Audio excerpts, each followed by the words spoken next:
Oke, selanjutnya di pola yang berikutnya adalah tweezer. Tweezer ini pola candle dengan posisi yang sejajar. Apa yang sejajar? Yang sejajar bisa bodinya, bisa sumbunya. Jadi kalau body dengan body, sumbu dengan sumbu ya, jangan dicampur-campur. Bisa jadi bodinya saja ini, bisa jadi sumbunya saja. Kalau di atas tren naik itu modelnya seperti ini. Kalau tren turun seperti ini. Berarti kalau tren turun itu yang bawah yang sejajar. Namanya tweezer bottom. Yang di atas tweezer top. Bisa sumbunya, bisa bodinya.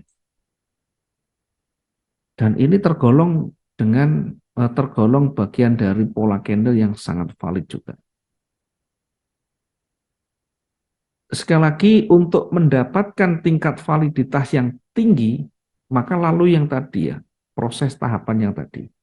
Bagaimana levelnya, itu sudah masuk di tren atau belum.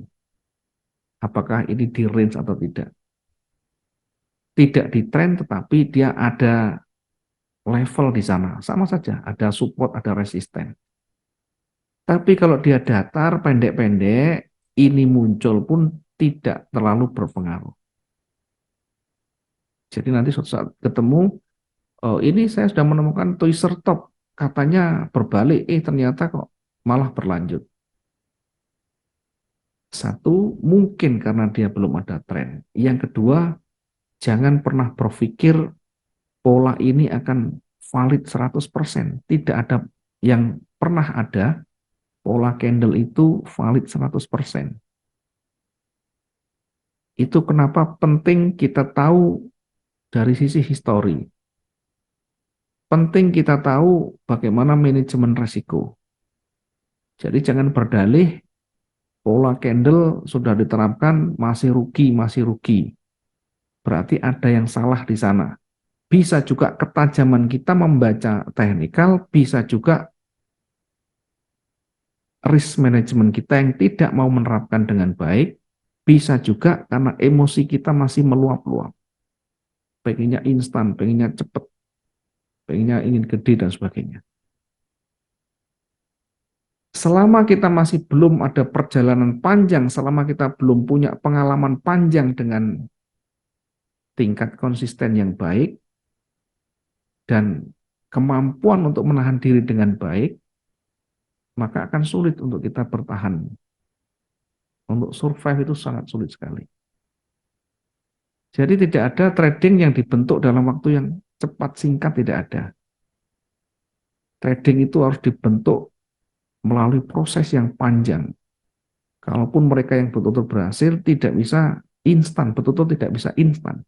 Karena harus melewati fase-fase yang banyak sekali, termasuk berbagai macam kondisi pasarnya, termasuk pengalaman panjang dengan jatuh bangunnya, dan sebagainya. Sehingga meskipun ini tergolong valid, tetapi tentu harus ada antisipasi, harus ada risk management dengan baik. Kemudian bukan ini pola ini yang hanya kita baca, tapi lihatlah secara utuh rangkaian yang membentuk sebelumnya. Oke, selanjutnya ada pola yang keempat, namanya pin bar. Mungkin di materi video sebelumnya kita juga sudah bahas materi pin bar. Pin bar itu apa? Pin bar itu singkatan dari Pinocchio bar. Jadi seperti halnya tokoh kartun Pinocchio, di mana tokoh ini punya hidung yang panjang. Kalau dilambangkan, kalau digambarkan kira-kira seperti ini. Jadi ada bodi yang pendek, sumbunya panjang. Nah, sumbu panjang ini berapa ukurannya? Tentu valid ketika dia panjangnya bisa 3 kali bodinya, bahkan lebih dari 3 kali bodinya. Jadi yang menjadi dasar panjang atau pendeknya itu bukan dibandingkan dengan candle-candle sebelumnya, tetapi dari body yang ada di situ, kemudian kita rasiokan dengan sumbunya. Kalau sumbunya minimal 3 kali dari bodinya, maka termasuk kategori panjang. Nah, pin bar ini jenisnya seperti ini. Ada yang seperti ini. Mungkin di pola yang lain ini ada yang menyebut hammer, hanging man, shooting star, inverted hammer, dan sebagainya. Saya mengumpulkan menjadi satu, menjadi pin bar. Dengan bodi pendek, sumbu yang panjang. Ada yang modelnya seperti ini. Ada bodi pendek, kemudian sumbu panjang, di atasnya kosong. Atau di bawahnya tidak ada sumbunya. Jadi ini biasanya trennya turun. Berada di tren turun, ini berada di tren naik. Di atas tidak ada sumbunya ketika dia tren turun, kemudian ketika dia tren naik, di atas sumbunya panjang, di bawah tidak ada sumbu. Maka ini tergolong pin bar yang standar. Nah, pin bar yang lebih valid tentunya yang dia mencoba tapi gagal. Yang kedua, ada sumbunya di sana. Ada sumbunya di sisi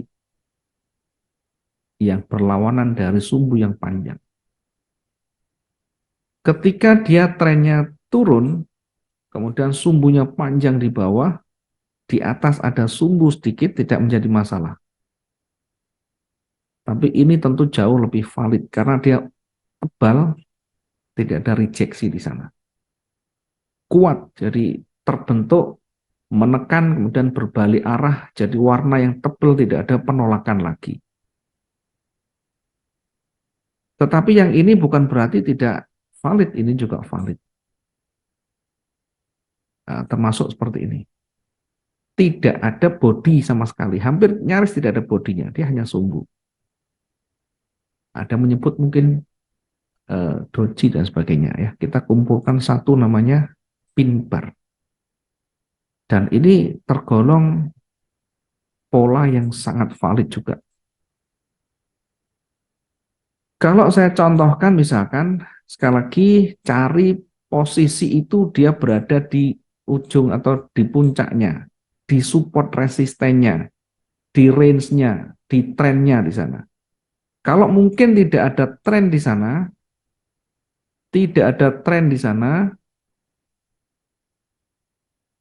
atau bahkan tidak menyentuh levelnya, tapi ada tren, ada kecenderungan, tidak sampai di puncaknya, tetapi membentuk pola,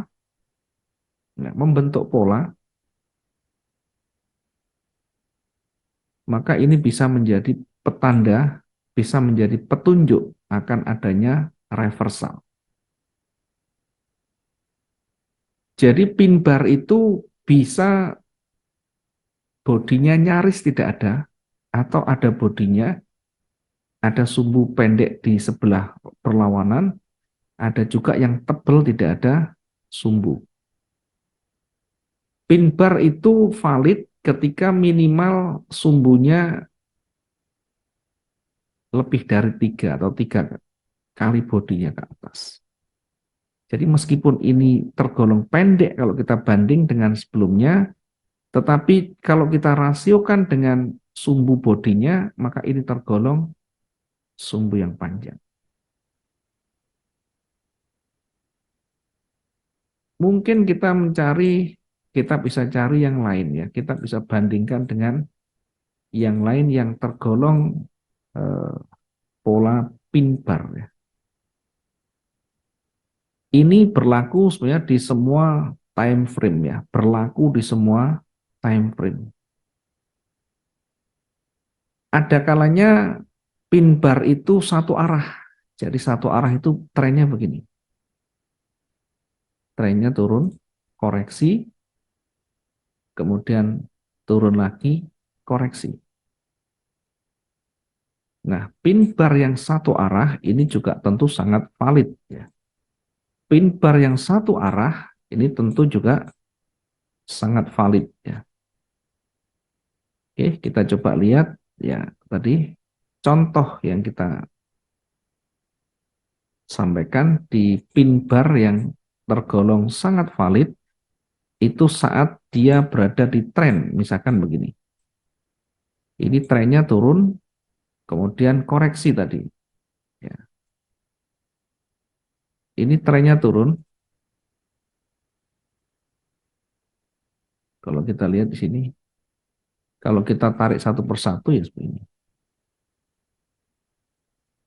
Dari sini koreksi naik, kemudian kembali turun lagi, kemudian koreksi lagi, kemudian turun lagi. Nah, di sebelah kiri dan kanan itu juga ada. Sebelah kiri ada namanya pin bar, juga kita bisa lihat. Dengan sumbu minimal 3 kali body. Di puncak atas ini juga membentuk pin bar, sehingga berpotensi akan berbalik. Sekali lagi targetnya tidak usah muluk-muluk sampai ribuan ya. Kita bisa menempatkan sampai di level, kalau terlalu tinggi ya kita hitung 400 dari titik entry misalkan.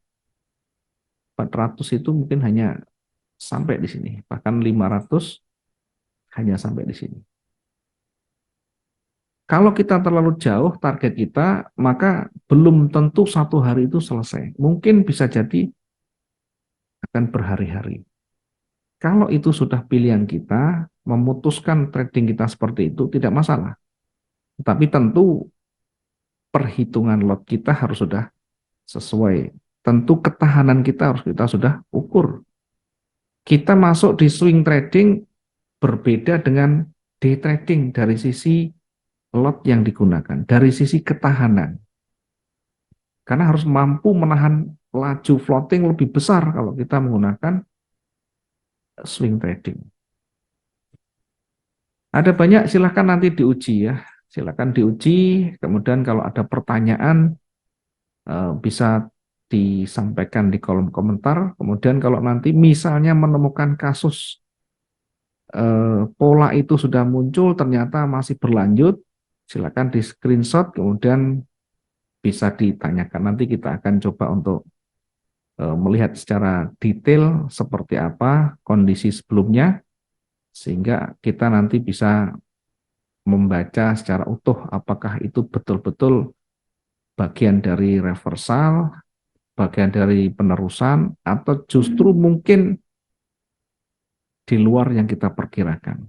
Ya, semuanya tentu kita akan lihat dari sisi struktur dan rangkaian yang membentuk sebelumnya.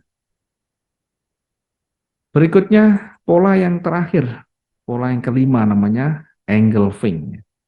Engulfing ini tentu sudah tidak asing di telinga teman-teman semuanya, bahkan sering ini disampaikan di berbagai pelatihan, di berbagai edukasi, baik secara online offline, baik dari media sosial maupun secara langsung, bahkan di berbagai macam buku yang berkaitan dengan candlestick, tentu ini sudah terbiasa. Ya. Engulfing artinya menutup candle sebelumnya. Beda dengan inside bar, kalau inside bar berkaitan dengan high dan low-nya, seperti ini. Ini kalau inside bar berkaitan dengan high dan low-nya. Tetapi kalau engulfing, ini berkaitan dengan bodinya. Jadi yang menutup itu adalah bodinya. Body yang terakhir menutup body sebelumnya. Sehingga harus berlawanan arah, berlawanan warna. Kalau di awal trennya turun, maka yang menutup harus warna hijau. Kalau sebelumnya adalah tren naik, maka yang menutup adalah warna merah. Ya, jangan sampai hijau ditutup hijau, merah ditutup merah. Apakah bisa? Bisa. Karena ada kalanya nanti bukaan itu bukan lurus tapi lompat. Lompat langsung di bawah. Maka itu tidak termasuk dengan engulfing karena engulfing itu harus menutup candle sebelumnya dan harus berubah warna. Dan ini bagian juga dari pola candle yang valid yang dekat-dekat dengan inside bar ya. Mungkin akan sedikit berbeda. Jadi kalau engulfing yang menutup adalah bodinya. Yang menutup adalah bodinya.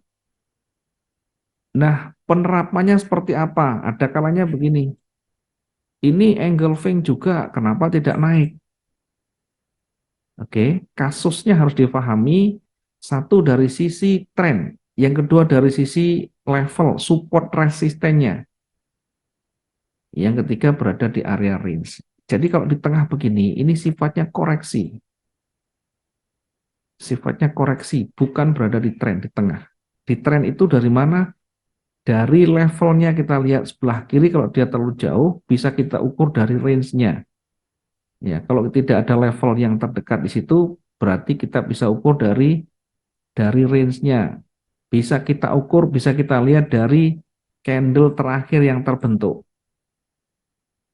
Ya, bisa kita lihat dari candle terakhir yang terbentuk. Karena bisa jadi ini menjadi level yang baru, ya, level yang terbaru.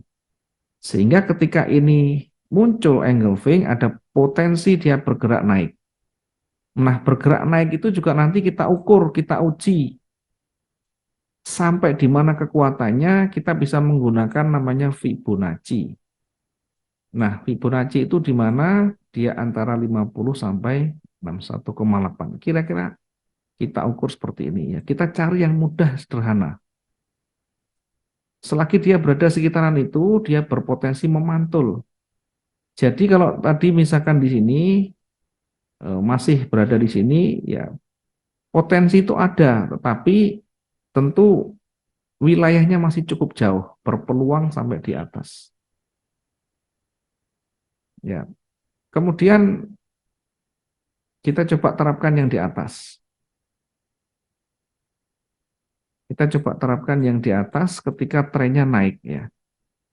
Kadang kita juga bingung ukuran naik itu sampai di mana, ukuran tren itu sampai di mana. Maka tentu kita harus memahami satu karakter candle per candle. Yang kedua harus tahu range-nya. Misalnya ini sudah bergerak tinggi. Kita tidak tahu sampai di mana tingginya. Bisa jadi itu habis panjang itu lanjut lagi. Maka kita bisa mengukur membandingkan dengan range sebelumnya. Ketika range sebelumnya ini sudah cukup panjang dan mendekati, maka bisa juga di area kisaran ini dia akan ditolak. Kemudian kita perhatikan dari sisi historinya, candle yang terbentuk panjang, kemudian mulai berkurang, ada rejeksi. Rejeksi tertinggi berarti bisa menjadi level terdekatnya. Bisa menjadi level terdekatnya. Kemudian perhatikan ketika kita menggunakan trading harian, pastikan di atas jam 12 malam kita sudah tidak masuk lagi. Karena di atas jam 12 malam biasanya marketnya lebih cenderung datar, stabil, bergeraknya tidak terlalu jauh. Ya, pasar yang paling ramai di bawah jam 11 malam waktu Indonesia Barat. Di atas itu ada kalanya memang ekstrim, tapi ya secara umum rata-rata akan datar. Nah, di puncak itu nanti kita perhatikan, adakah petunjuk untuk engulfing-nya? Tidak ada ya sudah. Kan ada banyak pola di sana. Dari sekian itu salah satu kita cari. Kalau tidak ada bagaimana ya sudah, kita tidak usah masuk, kan juga tidak rugi. Ya jangan dipikir kalau kita entry, kalau kita buka chart itu harus entry, harus lihat kondisi terkini, harus kita dapat untung, tidak bisa begitu ya.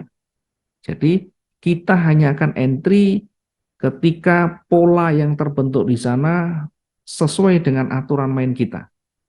Itu sepakati dulu, belajar disiplin dulu. Selama itu tidak memenuhi syarat, maka tidak usah memaksakan diri. Nah, syaratnya apa saja? Termasuk tadi yang kita sampaikan, ada pola-pola candle tadi. Kita coba lihat amati yang di atas ya. Bisa juga ketika dia tren naik, ini naik kemudian sampai di ujung sini dia memantul. Berarti ini namanya pin bar. Ada potensi dia akan bergerak turun. Sehingga setidaknya meskipun kecil kita bisa manfaatkan di sana ya. Target kita bisa ukur. Kalaupun tidak memenuhi syarat, maka berlaku risk management. Ya. Kemudian ketika dia sudah mulai berbalik lagi, maka kita lihat kembali ya. Begitu terbentuk, yang terbaru kemana? Ini bergerak naik, kemudian dia mencoba turun. Maka uji dengan area levelnya, uji dengan area retracementnya. Saat dia tidak mampu melewati,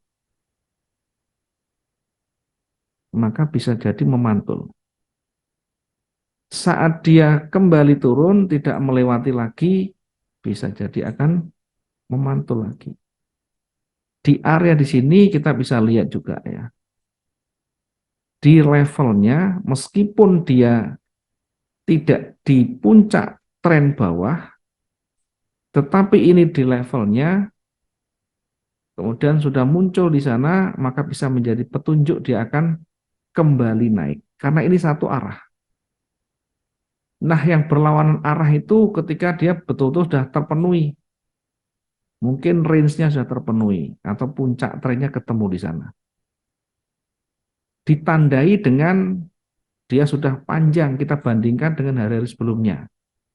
Ini tergolong panjang, sudah mendekati range yang panjang di sini. Bahkan sebelumnya sudah dilewati, akan mendekati range sebelumnya di sini. Sehingga kalau sudah mendekati, kita lihat karakter candle-nya yang terakhir sampai ketemu namanya pola di sana. Sampai ketemu namanya pola di sana. Maka inilah yang disebut dengan angle fin. Apakah kita harus entry ketika seperti ini? Sekali lagi, ketika jam aktif ramai, kita bisa masuk. Ketika sudah di atas jam 12 malam, lebih baik kita tunda. Kita akan lanjutkan di hari esoknya. Itu akan lebih baik dan lebih aman. Meskipun ada peluang itu ada, tetap. Tapi jelas nanti akan terlalu pagi untuk kita menjaganya ya. Kalau cuma syarat sampai 400 masih bisa saja ya, tapi juga harus tahu karena ini sudah pagi, sudah terlalu malam ya, artinya sudah overnight, maka tentu peluangnya untuk bergerak lebih besar akan sangat kecil. Jadi tetap kita harus pahami waktunya, kita harus tahu waktunya, kita harus memahami secara strukturnya, karakter candle per candlenya, setelah itu baru kita terapkan pola apa yang terbentuk di sana. Karena tidak cukup hanya pola. Pola itu hanya penutup, ibaratnya hanya penutup. Yang sebelumnya kita sudah mengawal, sebelumnya kita sudah mengamati yang jauh lebih lengkap, lebih kompleks di sana. Dan puncaknya di trigger itu. Ya, bukan ketika kita buka chat tiba-tiba ada pola kita langsung masuk. Nanti yang ada kita bisa keseret. Ya, yang ada kita bisa keseret. Intinya tetap pola ini sangat valid. Yang paling penting adalah bagaimana kita menerapkan. Mudah-mudahan bisa bermanfaat.